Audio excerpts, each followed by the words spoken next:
Welcome to Star Bios, the podcast where we delve into the fascinating lives of entertainment's most iconic figures.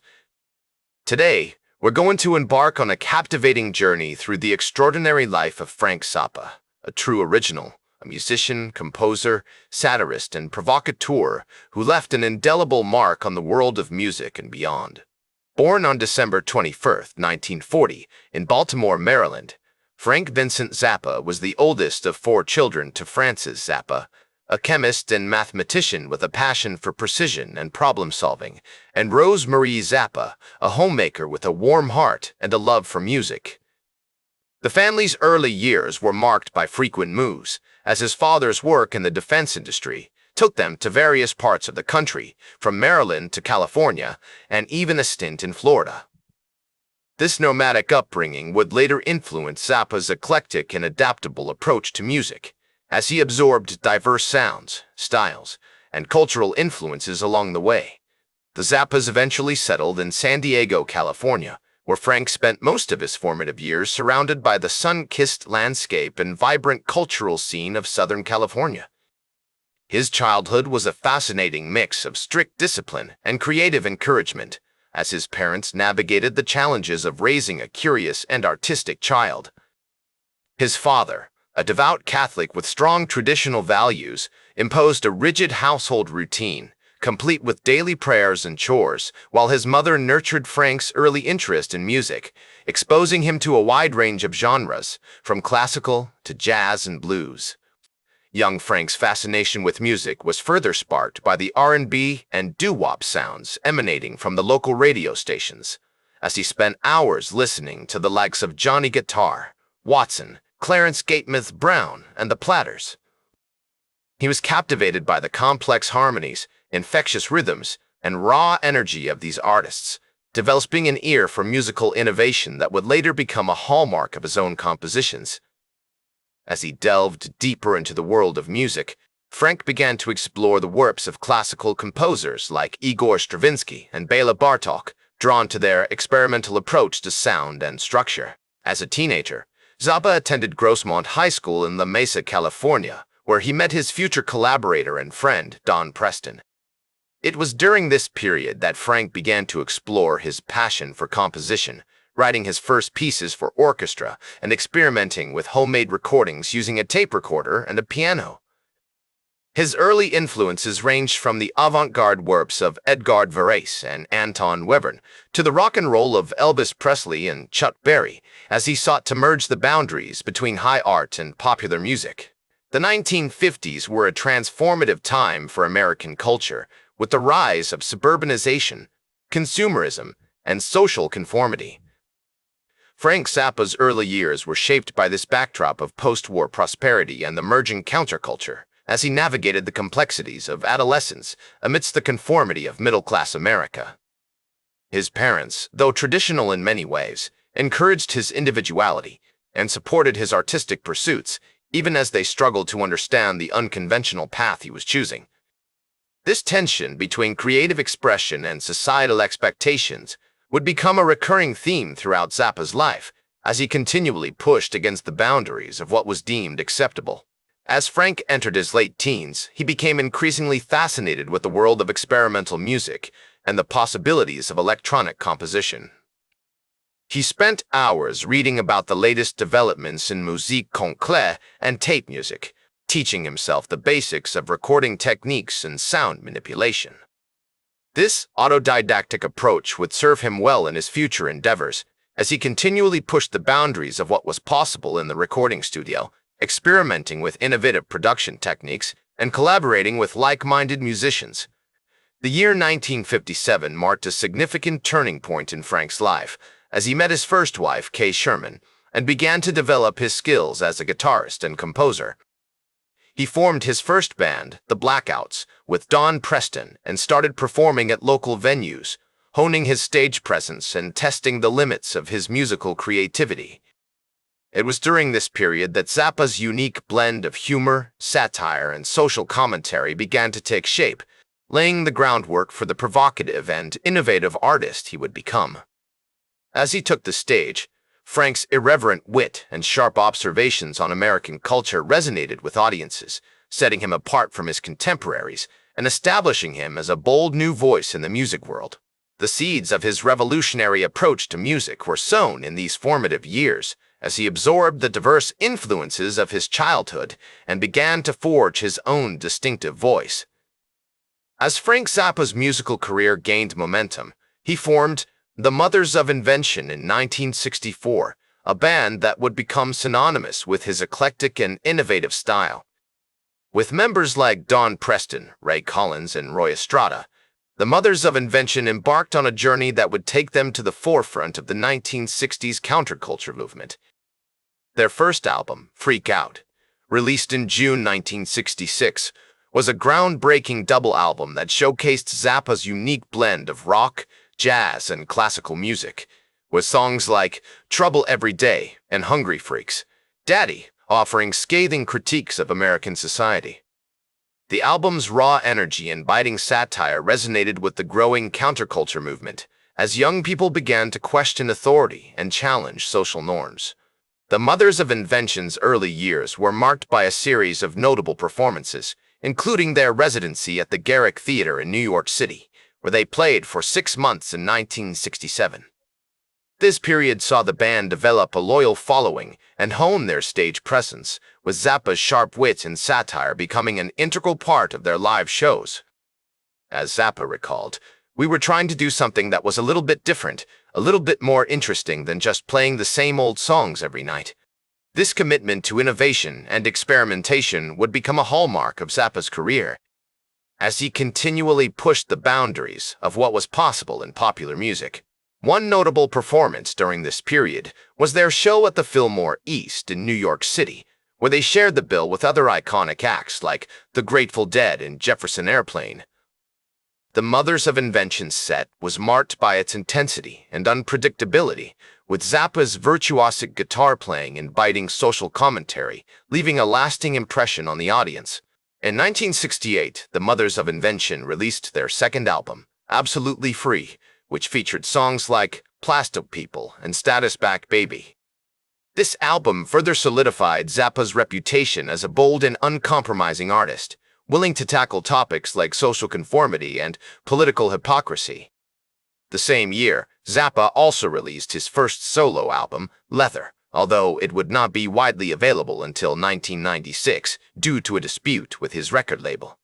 This album showcased Zappa's growing interest in complex musical structures and his ability to blend disparate styles into a cohesive whole. The late 1960s were a time of great creative fertility for Zappa, as he continued to push the boundaries of what was possible in popular music. In 1969, the Mothers of Invention released Uncle Meat, a double album that featured a mix of rock, jazz, and orchestral pieces, including the iconic Dog Breath in the Year of the Plague. This album showcased Zappa's growing interest in complex musical structures and his ability to blend disparate styles into a cohesive whole. The album's use of orchestral instruments and avant-garde soundscapes added a new level of depth and sophistication to Zappa's music as he explored themes of social commentary and personal freedom. As the 1960s drew to a close, Frank Zappa had established himself as one of the most innovative and provocative musicians of his generation. His work with the Mothers of Invention had helped to define the sound of the counterculture movement, and his solo endeavors had demonstrated his boundless creativity and technical skill. With a growing reputation as a musical genius and a fearless social critic, Zappa was poised to take on new challenges and continue to defy expectations in the decades that followed. In 1970, Zappa disbanded the Mothers of Invention and formed a new group, which would eventually become known as the Grand Wazoo Orchestra. This ensemble featured a mix of rock and jazz musicians, including George Duke, Jean-Luc Ponty, and Ainsley Dunbar, and was designed to showcase Zappa's growing interest in large-scale musical compositions. The Grand Wazoo Orchestra's live performances were marked by their complexity and virtuosity, with songs like Camarillo Brio and Echidna's Arf of You, featuring intricate instrumental arrangements and Zappa's signature wit.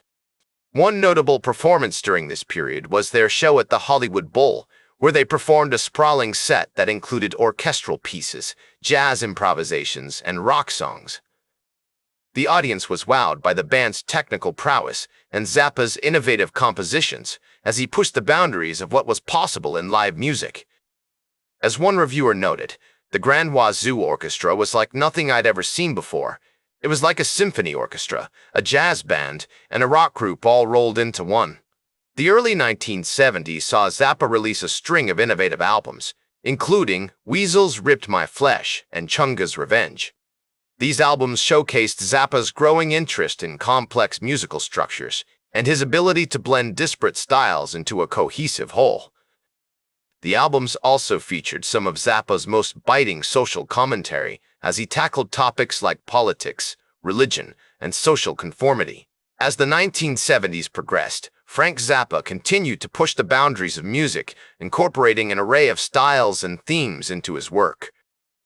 His irreverent spirit and unapologetic creativity led him to explore uncharted territories, blending rock, jazz, and classical elements with biting social commentary on topics like politics and social conformity. In 1973, he released Overnight Sensation, a seminal album that featured a mix of genres and showcased Zappa's growing interest in using satire to critique societal norms.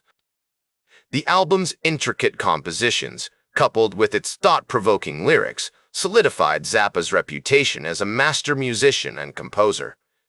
The recording process for Overnight Sensation was marked by Zappa's signature perfectionism, with the artist meticulously crafting each track to ensure that every note, every beat, and every lyric conformed to his unique vision. This attention to detail paid off, as the album received widespread critical acclaim and has since been recognized as one of the greatest albums of all time. One notable example of Zappa's innovative approach during this period is the song Dyna Moi Hum, which featured a complex arrangement of instruments and a humorous, satirical take on societal norms. This was followed by Apostrophe, released in 1974, which included the iconic song Don't Eat the Yellow Snow, and further showcased Zappa's growing interest in using satire to critique societal norms. The album's title track, with its intricate instrumental passages and biting social commentary, has become a fan favorite and a staple of Zappa's live performances. As he once said, "The most important thing to do in your life is to not interfere with somebody else's life," reflecting his commitment to artistic freedom and individual expression. This philosophy was reflected in his music, as he continued to challenge societal norms and push the boundaries of what was considered acceptable. The mid to late 1970s saw Zappa release a string of innovative albums, including Roxy and Elsewhere, and One Size Fits All. These albums featured some of Zappa's most complex and intricate compositions, as well as his signature blend of humor and social commentary. The live performances that accompanied these albums were equally impressive, with Zappa's band delivering tight, energetic sets that showcased the artist's incredible musicianship. For instance, a notable performance at the Roxy Theater in Los Angeles featured a 10-piece band, complete with horns, keyboards, and multiple guitarists, all working together to bring Zappa's intricate compositions to life. In 1976, Zappa also released Zoot Allures, which included the song Disco Boy, and demonstrated his ability to adapt to changing musical trends while maintaining his unique artistic vision. This album marked a new direction for Zappa, as he began to incorporate elements of disco and funk into his music, creating a sound that was both contemporary and uniquely his own. As he navigated the ever-changing landscape of popular music, Zappa remained committed to his art, refusing to compromise his vision or sacrifice his integrity for the sake of commercial success. The 1980s saw Zappa continue to experiment with new sounds and themes, releasing albums like Shake Your Booty and Joe's Garage. These albums showcased Zappa's incredible range and versatility, as he explored topics ranging from politics and social commentary to science fiction and fantasy. His music during this period was marked by a growing sense of disillusionment with the music industry and the societal norms that it represented. As he once said, "The music industry is a dirty business, and I'm just trying to make a living in it," reflecting his frustration with the commercialization of art. Zappa's involvement in politics also deepened during this period, as he became increasingly vocal about issues related to censorship and free speech. In 1985, he testified before Congress on the issue of music censorship, arguing that the proposed legislation would have a chilling effect on artistic freedom and creativity. This commitment to individual expression and artistic freedom was reflected in his music as he continued to challenge societal norms and push the boundaries of what was considered acceptable. In the final years of his life, Zappa's health began to decline due to complications from prostate cancer. Despite his illness, he continued to work on music projects, including The Yellow Shark, which was released in 1993. This album featured a mix of rock, jazz, and classical elements, and showcased Zappa's enduring creativity and innovative spirit. Frank Zappa passed away on December 4, 1993, leaving behind a legacy as one of the most influential and innovative musicians of his generation. His work continues to inspire and influence artists across a range of genres, from rock and jazz to classical and avant-garde music. Today, Frank Zappa is remembered as a true original, a master musician and composer who defied conventions and pushed the boundaries of what was possible. His music remains widely popular, with albums like We're Only in It for the Money and Apostrophe considered classics of American rock music. In reflecting on Frank Zappa's life, it is striking to consider the breadth and depth of his creative output, as well as the enduring impact he has had on popular music. As a composer, musician, and social commentator, Zappa left an indelible mark on the cultural landscape, challenging societal norms and pushing the boundaries of what was considered acceptable. His music, his philosophy, and his unwavering commitment to artistic freedom continue to inspire us today, reminding us of the power of art to transform and to transcend. As we move forward into an uncertain future, we would do well to remember the lessons of Frank Zappa's life and music, and to strive for a world that is more just, more equal, and more free. That's all for today's Star Bios. Remember to like, share, and subscribe, and until next time, I'm Casey Gold, reminding you to keep shooting for the stars.